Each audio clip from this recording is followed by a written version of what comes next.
नमस्कार. परमात्मा एक मानव धर्म परिवारमध्ये सर्व सेवकांच्या आणि शिवगणितांच्या आणि बालगोपालांच्या स्वागत आहे. आज आपण जाणून घेऊया भगवत प्राप्तीचा मार्ग सापडला. 1933 साली जुन्या ठिकाणी राहत असताना मोहल्ल्यात शेजाऱ्यांशी नेहमी भांडण होत होते. म्हणून तेथे ठुबरीकर घराणे कंटाळले होते. त्यामुळे त्यांनी दुसरीकडे घर विकत घेण्याचे ठरविले. रंभाटजी रोड, टिमकी येथील रामेश्वर तेलघाणीच्या मागे असलेले झुणके सावरकर यांचे घर विकाऊ होते. ते घर ठुबरीकर बंधूंनी घेण्याचे ठरवले आणि घरमालकाशी सौदा केला. त्या अगोदर त्या घराबद्दल अशी हकीकत होती की ते घर सैतानी आहे. त्या घरात भुताटकी आहे. एक मुसलमान त्या घरात पाय ठेवताबरोबर मरण पावला. म्हणून ते घर विकत घेऊ नये असे त्या मोहल्ल्यातील लोकांनी त्यांना सांगून घर घेण्यापासून परावृत्त करण्याचा प्रयत्न केला.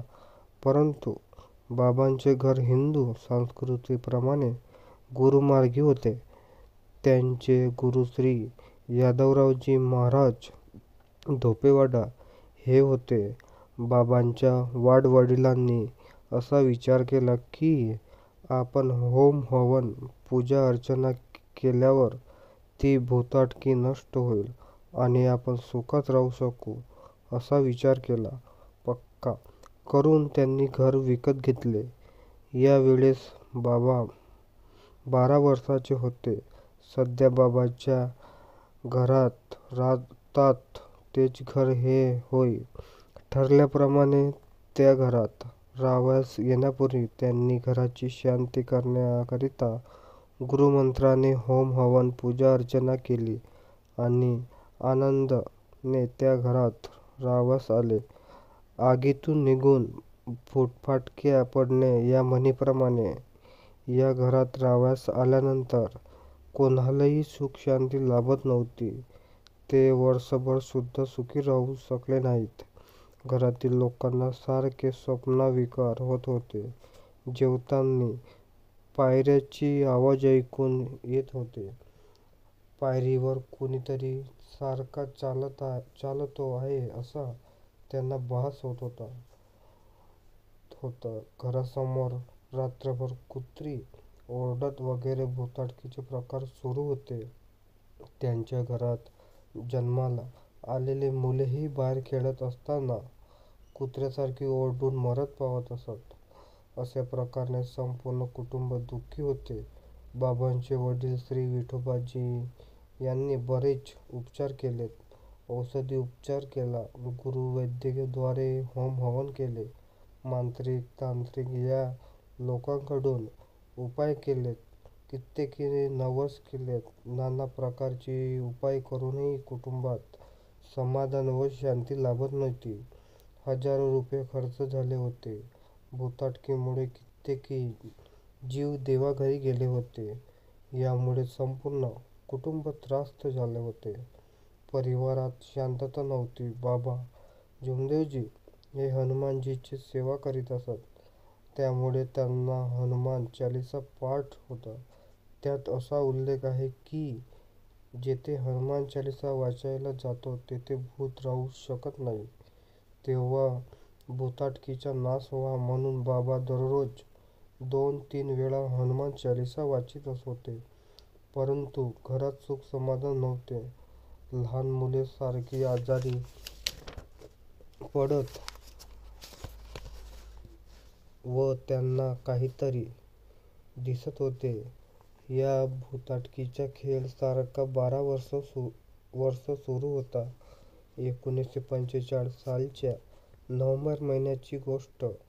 बाबा रोज 2-3 वेळा हनुमान चालीसा वाचणे सुरू होता. त्याचबरोबर हनुमानजीला ते विनंती करत होते की बाबा हनुमानजी, तुम्ही काहीतरी योग द्या आणि हे दुःख दूर करा. एके दिवशी बाबांचा लहान बंधू मारुतराव हे घरी एकटेच झोपले होते.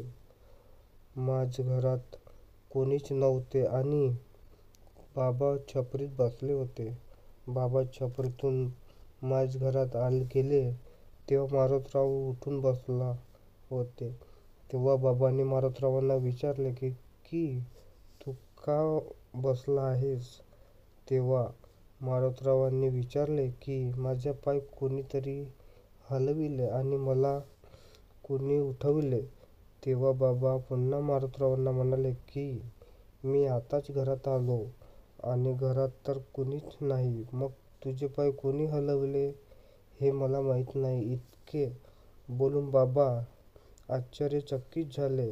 त्यानंतर त्यांना त्याचा छडा लावण्याकरिता मांत्रिकाकडे जाण्याचा विचार केला. बाबा मांत्रिकाकडे जाण्याच्या तयारीत असतानाच बाबा हनुमानजीला विनंती केल्याप्रमाणे त्यांना योग प्राप्त झाला आणि त्यांच्याकडे कधी न येणारे एक साधी व्यक्ती त्यांच्या घरी आले. त्यांना बाबांना विचारले की तू कुठे जात आहेस? तेव्हा बाबांनी वरील घडलेल्या प्रकारात त्या व्यक्तीजवळ कथन केला. ते त्यांना म्हणाले, मी मांत्रिकाकडे जात आहे. हे ऐकून त्या व्यक्तीला दया आली. ते बाबांना म्हणाले, तुम्ही कशाला जाता? माझ्याजवळ परमेश्वरी कृपा संपादन करण्याचा एक मंत्र आहे. तो एका संन्याशाने दिलेला मंत्र आहे. त्याची विधी केल्याने परमेश्वरी कृपा संपादन करता येते आणि सर्व दुःखाचे निवारण होते. त्या मंत्राने जर मी कोणालाही तीर्थ करून दिले तर त्याचे दुःख दूर होऊन तो चांगला होतो, असे मला बरेच अनुभव आले आहेत. तेव्हा बाबांनी त्या व्यक्तीला विचारले की हा संन्यासाचा मंत्र तुमच्याजवळ कसा आला? कारण तुम्ही तर संन्यासी दिसत नाही. तेव्हा त्याने उत्तर दिले की माझे वडील हे एक संन्यासाबरोबर राहत होते. तो संन्यासी मरण पावल्यानंतर माझ्या वडिलांनी त्यांच्याजवळ असलेले सर्व ग्रंथ घरी आणले. वडिलांनी हनुमानजीच्या या मंत्राद्वारे अनेकांचे दुःख दूर केले. हे करीत असताना ते दोन्ही डोळ्यांचे आंधळे झालेत. मी स्वतः या मंत्राची विधी केली नाही. ज्यांनी ज्यांनी ह्या विधी केली व करण्याचा प्रयत्न केला त्यातील कधी विधी करताना मरण पावले तर काही पागल झाले. त्यानंतर बाबा विचारात पडले आणि त्यांनी मांत्रिकाकडे जाण्याचे रद्द केले. थोडा वेळ थांबून तो मंत्र आणि त्याचा पत्ता बाबांनी त्या व्यक्तीकडून लिहून घेतला. ती व्यक्ती मोदा या गावातील राहणारी होती. त्या मंत्राचे तीर्थ तयार करून ते मारोतरावांना आणि पिनस दिले. तीर्थ घेतल्यानंतर मारोतरावांना समाधान वाटले. त्यामुळे बाबांच्या मनात आले की आपण किंवा आपल्या कुटुंबातील व्यक्तींना या मंत्रांची विधी पूर्ण कराव्यात आणि आपल्या कुटुंबाला होत असलेले दुःख मुक्त करावे. अशा प्रकारे या बाबांना भगवत प्राप्तीचा मार्ग. यावेळेस बाबांना ऐन तरुणाच्या म्हणजेच अवघे 24 वर्षाचे होते. बघा सेवकांनो, बाबांनी जे जुन्या ठिकाणी राहत असताना त्यांना त्या मोहल्ल्यात शेजाऱ्यांशी पुष्कळसे असे भांडण वगैरे होत होतात आणि त्याच्यानंतर त्यांना त्रासून गेले होते त्या मोहल्ल्यामध्ये. त्याकरिता त्यांनी दुसरे घर विकत घेतले, परंतु त्यांना तिथे पण काही लाभ मिळत नसत कारण की ते घर भुताटकी आणि शैतानी होते. अशा प्रकारे बाबांनी ते त्रासून गेले होते आणि ते मांत्रिकाकडे जाण्यास निघाले होते. त्यांना मग एका व्यक्ती मिळाला. त्या व्यक्तीनं त्यांना मंत्राद्वारे सांगितले असं असं काय करायचं. अशा प्रकारचे आपले व्हिडिओ आहेत. आणखी असेच व्हिडिओ बघण्यासाठी आपल्या चॅनलला लाईक करा आणि शेअर करा आणि सबस्क्राईब करा.